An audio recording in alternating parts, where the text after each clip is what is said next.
Hey everyone, it's Erin with Hail Varsity. I'm joined by Brady, also of Hail Varsity, and we are back for another post-practice recap. But today, as promised, we also got to see a portion, and not even like really I'd say a portion, we got to see a large part of warm-ups and like individual work. It was honestly 45 minutes that we were able to be at practice, so there's a lot to recap, a lot we won't be able to get to in this video, but let's see what we can start with. So before we even get to the post-practice availability, let's just talk about that practice. What stood out to you that we got to see today? Communication and teamwork.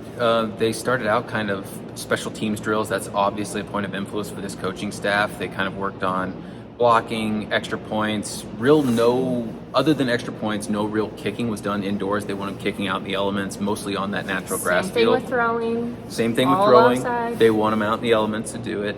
But it was like setting things up, moving things around on kick, coverage, blocks, and everything like that they did inside.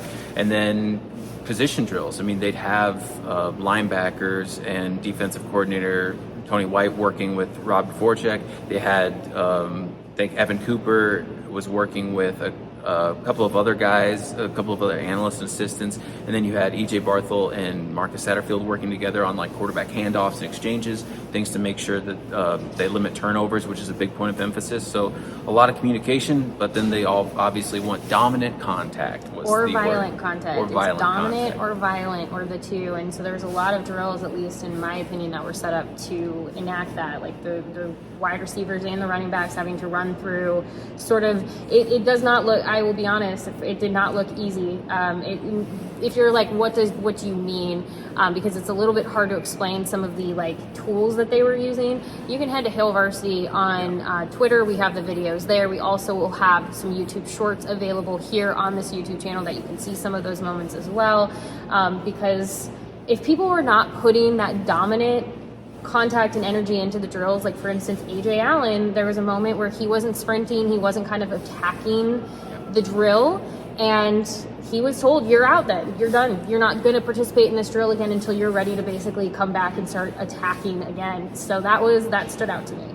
Yeah, I mean, it's all part of the aggression. I mean, that's one thing that Tony White believes philosophically in his defense, and it seemed from hearing Marcus Satterfield talk about it, that's something that they want to do on offense as well, as have that attack. Obviously, being a ball carrier and running back, you want to attack the defense.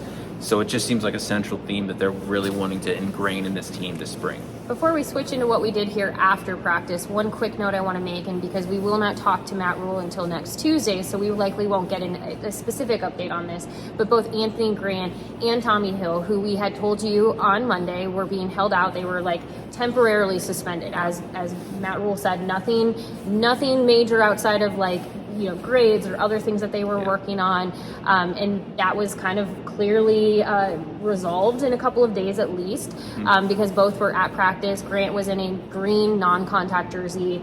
Hill was in his, not I would say his usual jersey, because there's no numbers under 10 at this point, but he did have a red jersey on, and was it was actually a pretty endearing moment. Matt Rule, when he saw him at practice, was like, oh, there he is, and went over and took a picture of him and kind of pointed him out. So it clearly meant a lot to Matt Rule that Tommy Hill had worked his way back to being at practice. So knowing that we won't get to hear from Matt Rule on some of those things until next week, let's switch to the fact that we did hear from both coordinators today. Give me the top thing that we heard from Tony White and the top thing we heard from Marcus Satterfield.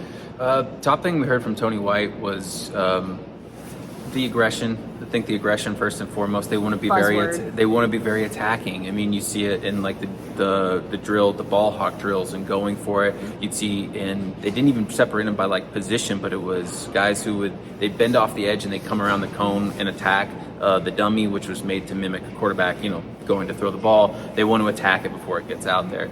Marcus Satterfield, kind of the big takeaway from him, because again, they're both still trying to figure out where guys fit best.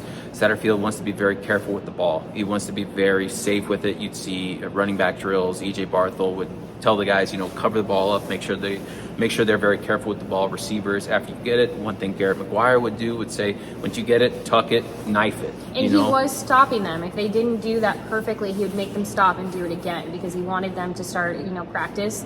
You perform what you practice, so if you're not going to do that in practice. So Garrett was big on, if you're not going to do it, I'm going to stop you and make you do it again, because until you start doing exactly as I'm asking, we can't keep going. Yeah, it's clearly just, and it goes back to kind of what Matt Rule has said earlier in the week, that they want to take care of the ball. They want to be a team that doesn't beat themselves, which led to Marcus Satterfield kind of reiterating, I tell the guys, I'll put anybody at quarterback, put my dogs at quarterback, as long as it means that they're going to take care of the ball. So we got a chance to meet all three of the Satterfield Not dogs. in person. Not in person. But they have been tweeted out, so you Yes. can go check those photos out. I will say we did hear from a few players like Billy Kemp, Nash Hutmacher, Quentin Newsome, and we have those videos here on YouTube that you can watch everything. But I would say the general theme across the board, offense, defense, it doesn't matter. But obviously Nash has some interesting perspective. This is a player who has had multiple position coaches through his career and has had to really adapt to new systems, do everything. And he just talked about there is a lot of change to this. Today's practice was hard. It's fast. There's a lot of key pieces moving.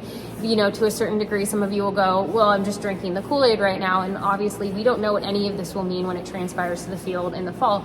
But this is just their interpretation right now of there's a lot of attention to detail. I keep hearing that. It keeps coming up, attention to detail. It doesn't matter who you talk to. So I think we're going to continue to hear that theme from players as we go. Yeah, and there's a lot of energy, but a lot of the coachability, again, aspect of they're not hammering it and being really mean. They're being very encouraging. Once you coach it into them hard, they get it. You're rewarding of that. You say that's what we do. That's how we do things to move forward. So it's a lot of, I don't want to even say give and take, but there's just a lot of interesting dynamic where the players clearly know that they're being coached up and they're all in. From what we've seen so far, they're all in, and it's a high energy thing.